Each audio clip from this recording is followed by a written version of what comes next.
আমি কোথায় তুলে রাখবো এত আদর।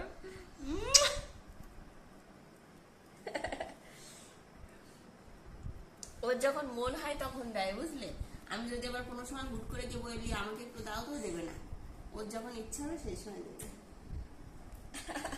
দাও।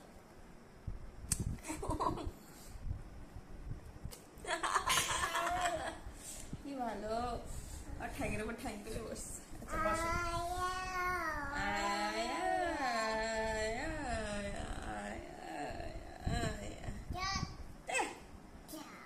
যা, পাটা পড়ে গেল, আবার তুলে দিই।